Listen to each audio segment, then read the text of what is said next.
Good morning, good evening, whoever you are, wherever you are, whatever you might be doing. We wish to welcome you to the Silverlight Show.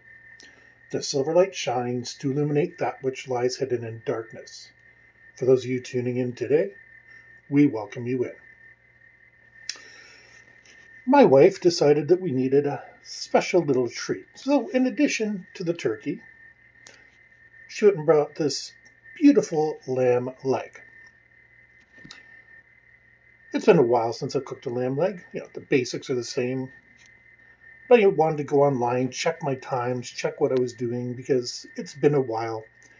And I remember many years ago, through no fault of his own, my uncle decided that he was going to spit roast the lamb leg on his barbecue and ran out of propane coals and absolutely everything. It was just one of those weird days. Well, since my parents will be here and family and all that sort of stuff, I do not wish to make that mistake.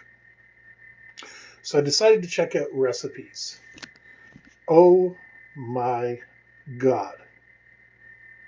I'm an author, published many times.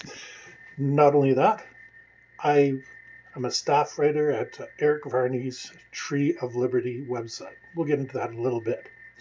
And the amount of sheer fluff in these recipes was disgusting. All I want to know is time and temperature. What I think I'm comfortable with, what I think I'm going to do. Just put me back in that comfort zone because I've been doing racks of lamb and lamb chops for a while. And big roast like this is an entirely different animal, for lack of better. So I log on expecting to see, prep time, all that sort of thing. And then the grand total is whatever. From there, I can kind of estimate it and make it work to my timetable. Instead, I'm greeted with this wall of ridiculous texts. Now, I understand you want to drag the reader's attention, so you start talking about, oh, this recipe was passed down to me by my grandmother, and my mother improved it. I'm cool with that. I understand that. I don't need a 1,000-word essay on it, so that could definitely be cut down. And at that point, I wasn't quite so upset. Like I said, I appreciate you're giving some family history, and that's your right. But then it starts going on. Oh, and my kids prefer to eat it with this, and my cousin prefers to eat it. I don't care. I'm not looking for inspiration. I'm looking for a straight scientific representation for every single pound this is. You're going to need to have it in there for an hour. Let's say that's not the actual timing. And I know what my kids are going to eat. Hell, I know what my neighbors' kids are going to eat. I know their preferences. I know what they dislike. So, why are you telling me this utter nonsense?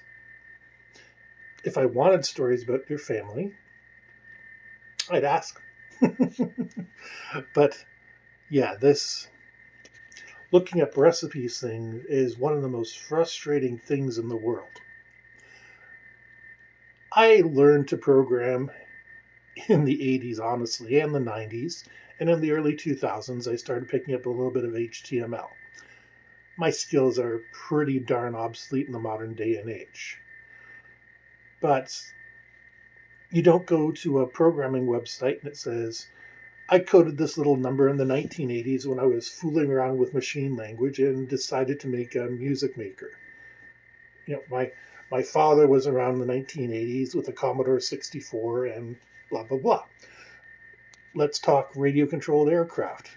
The person doesn't say my father was flying radio controlled aircraft in the 1970s and the new technology. No, they tell you this is my F-15 with the ducted fan technology, and it's a little bit unstable in high winds. That's the sort of stuff people are looking for. Cooking should be a joy, but this context that recipe makers, because I don't want to call them cooks, because a cook and a chef is a technical term.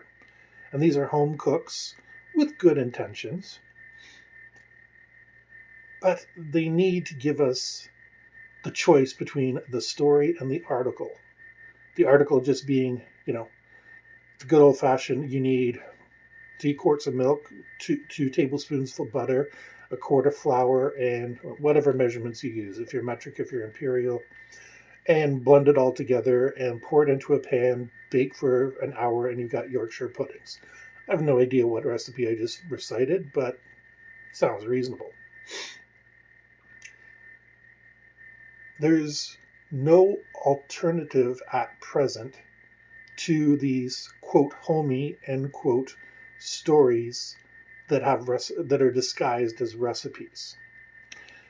And if I were a little more up to date and in tune, I would gladly code a website that just has recipes.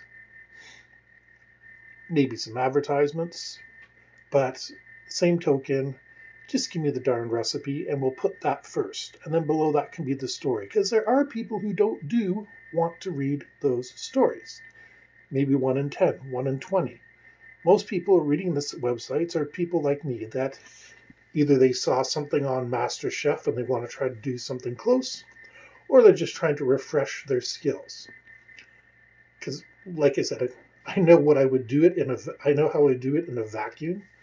But the point of the internet is to make things faster and more convenient. Now, this baby will be cooked properly, and I have everything I need to do it. The only problem that I have is I'm scared to look up more recipes now because this was so stressful. It didn't need to be. It's a recipe. I'm sure Gordon Ramsay would tell me a technique to cook this in an hour and a half and make it absolutely wonderful, but he's not going to sit there and tell me about how the time he taught his daughter how to cook. Well, actually, no. If Gordon Ramsay was in my house and cooking, I would 100% listen to him tell his stories.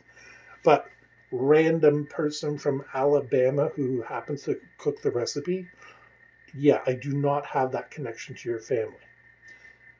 It looks like you have good writing skills, and perhaps writing a biography of some description, possibly autobiography, would be a fantastic idea.